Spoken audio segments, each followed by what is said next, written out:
Bonsoir à tous et bienvenue sur Cameroun Info 237, votre chaîne préférée pour l'actualité brûlante du 237. Je suis ravi de vous retrouver aujourd'hui pour un numéro spécial qui va faire grand bruit. Au programme de cette vidéo, coup dur pour Paul Biya et le RDPC, après Issa Chiroma, Maurice Kamto annonce un tsunami. Nous allons plonger au cœur des tensions politiques qui secouent Yaoundé et Douala. Entre les alliances qui se brisent au nord et les menaces de raz-de-marée de l'opposition, nous allons vous expliquer en détail ce qui se joue réellement pour l'avenir de notre pays, avec des exemples concrets sur l'impact de ces événements dans votre vie de tous les jours. Mais avant de commencer, si vous appréciez notre travail de décryptage, donnez-nous un petit pouce bleu signe pouce vers le haut pour nous encourager. Et surtout, si ce n'est pas encore fait, abonnez-vous et activez la cloche de notification pour rester scotché et ne rien manquer des mises à jour de l'actualité camerounaise. Si tout ça est prêt, alors on peut commencer. Yaoundé, Douala. Le climat politique au Cameroun vient de franchir un nouveau palier de tension. Alors que le Rassemblement démocratique du peuple camerounais, RDPC, semblait naviguer sur les eaux calmes d'une hégémonie de 43 ans, deux déferlantes successives viennent ébranler l'édifice de Maroua à Bakassi. D'un côté, la rupture fracassante avec l'allié historique Issa Chiroma Bakary, de l'autre, la promesse d'un tsunami brandi par Maurice Kamto. Pour le palais d'Etoudi, l'heure n'est plus à la simple gestion, mais à la survie politique. Et le lâchage d'Issa Chiroma, le Nord vacille. Pendant des décennies, Issa Chiroma Bakary a été le bouclier médiatique de Paul Biya. Sa défection et sa revendication de victoire après avoir quitté le gouvernement ne sont pas seulement un changement de camp, c'est une faille sismique dans le pacte Nord-Sud qui maintenait l'équilibre du pouvoir. Dans la vie réelle, imaginez les discussions sous les hangars de Garoua ou au marché de Ngaoundéré. Les populations, longtemps fidèles au RDPC par loyauté envers leurs élites, voient aujourd'hui leur lion, Chiroma, rugir contre le système.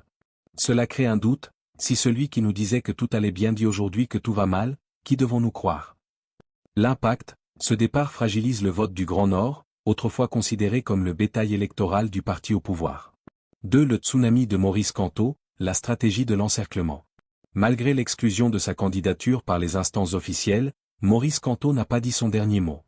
En annonçant un tsunami, le leader du MRC, porté par l'Alliance politique pour le changement, ne parle pas seulement de bulletins de vote, mais d'une mobilisation populaire sans précédent.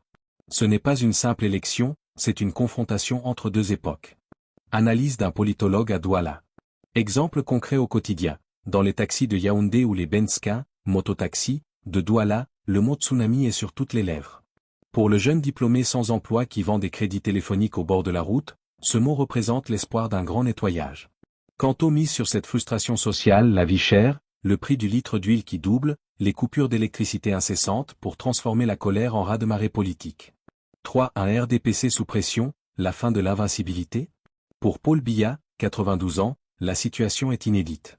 Le RDPC, machine électorale autrefois parfaitement huilée, montre des signes de fatigue.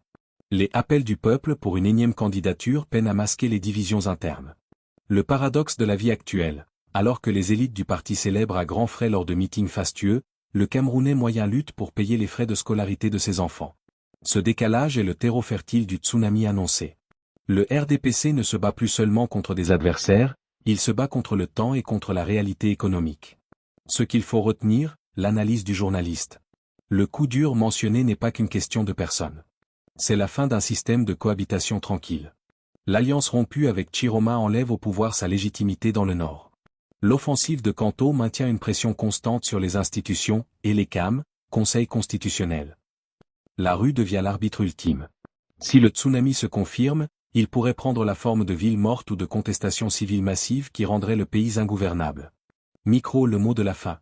Le Cameroun est à la croisée des chemins. Entre un pouvoir qui s'accroche à ses certitudes et une opposition qui promet de tout renverser, le citoyen lambda, lui, attend surtout de voir si ce tsunami apportera de l'eau potable dans ses robinets ou simplement un nouveau décor politique.